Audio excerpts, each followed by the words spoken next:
Salut, dans cette vidéo je vais te parler de l'intelligence artificielle dans Unreal Engine 5 et ça allait forcément arriver dans ce logiciel parce que ces derniers temps on entend beaucoup parler d'intelligence artificielle et là cette intelligence artificielle consiste à avoir des animations personnalisées automatiquement en fonction des trajectoires que vous lui indiquez.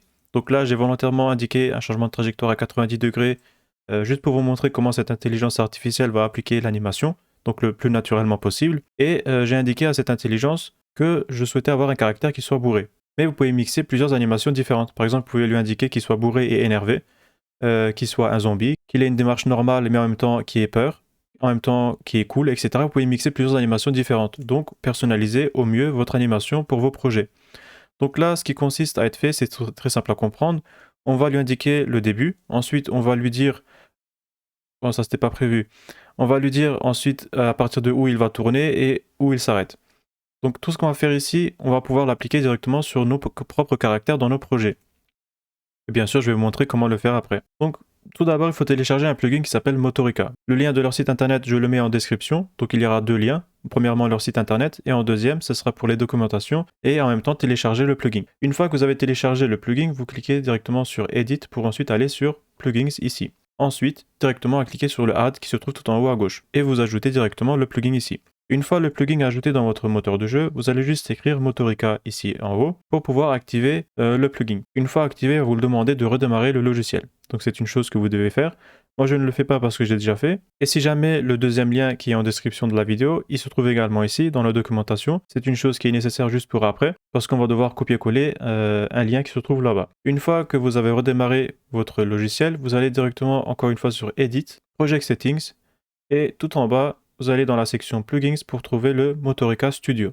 Vous cliquez dessus et là vous copiez-collez le lien qui se trouve dans la documentation, donc le IP Location, et ensuite vous indiquez votre email et votre mot de passe. Pourquoi le mail et le mot de passe Parce qu'il faut créer d'abord un compte dans leur site internet. Donc une fois que vous avez créé votre compte et indiqué les informations ici, avec le lien y compris bien évidemment, vous pouvez directement commencer à utiliser leur plugin. Donc ici il y a l'icône du plugin, donc le logo Motorica. Vous cliquez dessus et normalement ça va être comme chez moi, il y aura deux onglets en plus qui vont s'ouvrir. Il y a le networking et également le style mixer. Le côté du networking, vous cliquez juste sur le login. Donc si vous avez mis vos informations correctement dans le project settings, il n'y aura pas de problème. Mais si jamais ça ne marche pas, essayez de réécrire à nouveau. Parce que si vous faites un mot de passe qui est faux, c'est-à-dire si vous l'avez mal écrit, le plugin ne va pas vous le prévenir.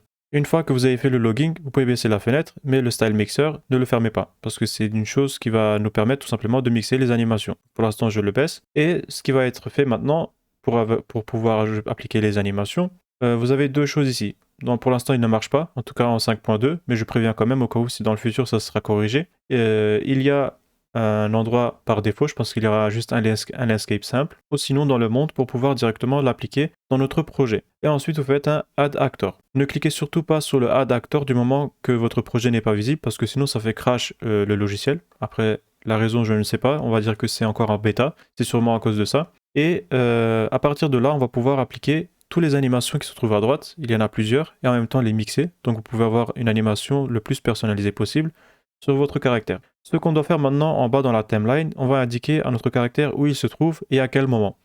Donc il faut d'abord commencer à 0. Pour cela, je clique directement sur le to front ici et dans le transform, j'appuie sur le plus. Donc ça va nous ajouter un key pour indiquer à Unreal Engine 5 où il se trouve. Ensuite, par exemple, je souhaite qu'il avance jusqu'ici et il va prendre 5 secondes. Donc j'y vais à 5 approximativement et ensuite je l'avance. Et encore une fois, je clique sur le plus ici. Donc là, ce qui est fait, c'est très simple. Il va mettre 5 secondes à commencer de là pour aller dans notre nouveau point qui se trouve là. Pour l'instant, je fais au hasard, mais de votre côté, vous pouvez faire directement en fonction de vos projets. Par exemple, moi, cette intelligence artificielle, je l'ai utilisée pour un projet personnel où je fais un jumpscare. Donc, si vous avez regardé la vidéo précédente, j'avais fait un jumpscare en 2D et j'avais aussi expliqué comment le faire, bien évidemment. Et je l'ai modifié en appliquant directement une animation. Donc maintenant, il y a un jumpscare qui est animé. Donc là, je vais vous montrer juste l'extrait, c'est très rapide.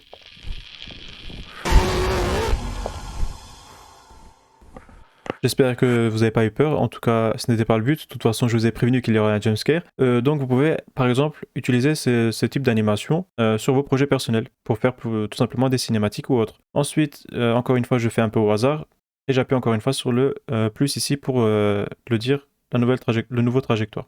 Ensuite pour appliquer une animation, par exemple là je vais choisir au hasard, je ne sais pas, allez on va dire que il va avoir une démarche de cowboy et en même temps, on va dire qu'il soit énervé. Donc là, j'ai choisi 2 animations, mais vous pouvez en choisir plusieurs bien évidemment.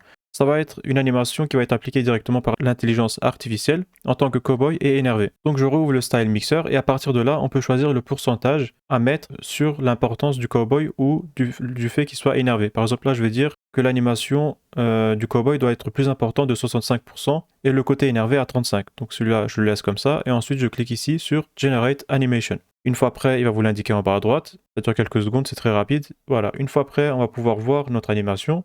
Donc j'appuie sur Play. Là, il a une démarche de cowboy et en même temps énervé. Et normalement, comme vous pouvez le voir ici, là, dans le changement de trajectoire, c'était bizarre. C'est tout simplement parce que la rotation n'était pas appliquée correctement de mon côté. Donc là, je vais le remodifier. Je clique sur le caractère, je le tourne et ensuite, je refais Generate Animation. D'abord, il faut re-appuyer sur le plus. C'est une chose que j'ai oublié de faire. C'est pour ça que ça n'a pas fonctionné. Je re-appuie sur le plus et maintenant, je refais Generate Animation. Et le changement de trajectoire sera d'une meilleure façon. Donc cette intelligence artificielle va tout simplement vous faire un gain de temps pour vos projets personnels.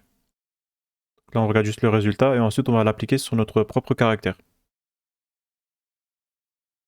On va dire que cette animation est OK. De toute façon, c'est juste un exemple. Je fais un Save Animation à droite ici. On va le renommer en tant que Cowboy. Et ensuite, je peux fermer Motorica. Donc on a notre animation. Si je le ramène ici, on va voir qu'il s'applique directement. Donc maintenant, comment on va faire pour appliquer cette animation dans notre propre caractère dans le projet? Ça aussi, c'est très simple à voir. On va directement cliquer ici au hasard. Je fais un clic droit et ensuite je vais dans Animation pour aller dans iCarrig et encore une fois iCarrig.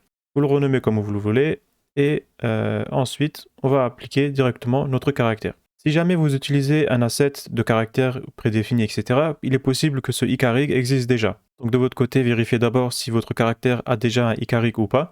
Mais en tout cas ici ce n'est pas le cas, donc j'en ajoute une. Dans le Preview Skeletal Mesh, je vais directement choisir le caractère à laquelle je souhaite faire jouer l'animation. Je choisis le caractère par défaut et je fais un save. Pour l'instant, comme vous pouvez le voir ici dans le Retarget Chain, il n'y a rien du tout, c'est vide. Alors que là-bas, il est censé être rempli. Donc qu'est-ce qu'on va faire? On va directement cliquer sur notre caractère où l'animation est jouée actuellement pour ensuite chercher dans les dossiers le Skeletal Mesh en cliquant sur le dossier et la loupe. Et ici, dans le IK Motorica, je clique 2 fois dessus, et comme vous pouvez le voir ici, dans l'endroit le Retarget Chain, il y a plusieurs informations qui sont déjà prédéfinies ici. Ce qu'on va faire, c'est simple à comprendre, mais un peu chiant à appliquer. C'est tout simplement, on va re-indiquer toutes les informations qui se trouvent ici, directement à droite, dans le Retarget Chain. Donc pour commencer, dans le Reference, comme vous pouvez le voir ici, il y a un ossement qui se trouve là, et si je vais sur mon caractère, dans le root, il est également ici. Donc ce que j'ai à faire dans le retarget chain ici, comme vous pouvez le voir, il est renommé en tant que route. Donc tous ces retarget chains vont se trouver où? Tout simplement en bas à droite, comme vous pouvez le voir ici. Chose qui est vide actuellement dans notre caractère où on souhaite faire jouer l'animation. On va faire pareil de ce côté. Je clique sur le route pour faire ensuite un clic droit et New Retarget Chain. Donc là, Unreal Engine 5 va le renommer à notre place. On fait un Add Chain et tout simplement, le route sera ajouté comme ici. Ensuite, ici, il y a le Retarget Route. Comme vous pouvez le voir ici, je clique sur le pelvis et dans mon côté en tout cas, c'est le même que là. Les noms sont pas forcément pareils, donc là il y a le hips et là c'est pelvis, ce n'est pas grave, on fait un clic droit et là je fais un set retarget route.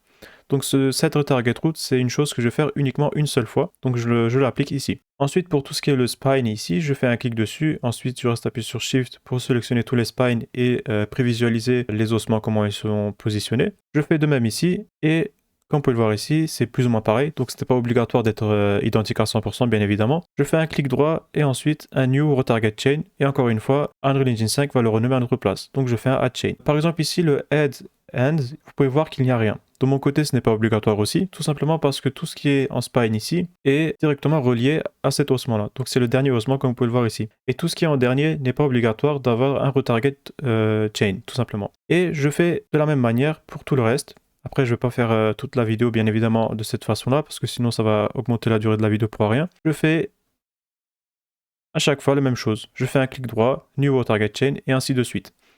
Une fois que tout a été fait, donc comme je l'ai dit avant, c'est simple à comprendre, mais chiant à appliquer, vous faites un save, et maintenant, on va pouvoir faire le retarget pour pouvoir ensuite jouer l'animation. Je repars dans l'endroit au content, mais après, c'est à vous de voir où il est positionné. Je fais encore une fois un clic droit dans un endroit vide et Animation pour ensuite aller sur iCarrig et iK Retargeter. Encore une fois, vous le renommez comme vous le voulez.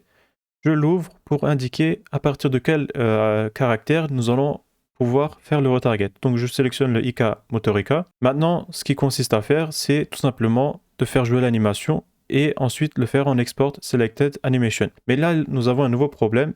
Comme vous pouvez le voir ici, le caractère par défaut dans Motorica a un T-pose, donc en forme de T, et notre personnage où on sait faire jouer l'animation a un A-pose, donc en forme de A. On va tout simplement modifier les positionnements de notre caractère par défaut en sorte à ce qu'il a aussi un A-pose comme notre personnage, tout simplement parce que si nous ne le faisons pas, une fois que les animations vont être appliquées, Unreal Engine 5 va également plier ses bras à lui pour essayer de faire ressembler à notre nouveau personnage, mais quand il fait ça, il va également plier les bras de notre personnage, donc les bras vont rentrer à l'intérieur de notre corps. Pour éviter ce problème, c'est très simple. Je vais directement ici, je clique sur Source et maintenant je peux choisir directement les ossements à modifier. Je pars sur Edit Mode et là je vais tout simplement baisser les deux bras en sorte à ce qu'il ait les mêmes positions. Donc je cherche le Left Arm, donc le bras gauche, et je le baisse à 40 degrés, même 45 normalement.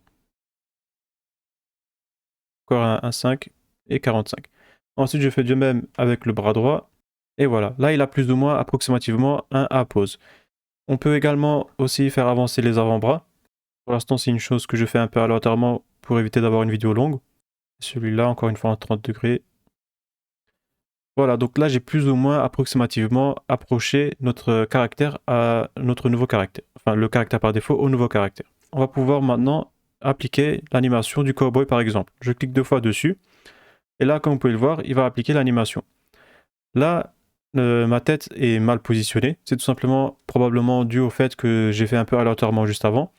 Mais vous pouvez de votre côté améliorer et faire attention aux ossements, donc de tout ce qui est en retarget chain. Si jamais, encore une fois, vous avez des problèmes ou quoi que ce soit à appliquer vos animations, vous pouvez venir sur le serveur Discord. Moi, je serai là pour vous aider. Une fois que ça c'est fait, on va tout simplement cliquer sur le Export Selected Animation. Donc je l'exporte. Et maintenant, on va pouvoir faire directement jouer notre animation dans le projet avec notre nouveau personnage. Donc cette intelligence artificielle va tout simplement vous permettre d'avoir un gain de temps pour vos projets. Donc comme par exemple sur mon jumpscare qui est dans mon projet actuellement, dans le jeu d'horreur, vous pouvez faire tout type de cinématiques différentes en lien avec cette intelligence artificielle. Si jamais vous avez des questions ou besoin d'aide, vous pouvez les demander en commentaire ou venir sur le serveur Discord. Moi, je vous dis merci d'avoir regardé et à la prochaine.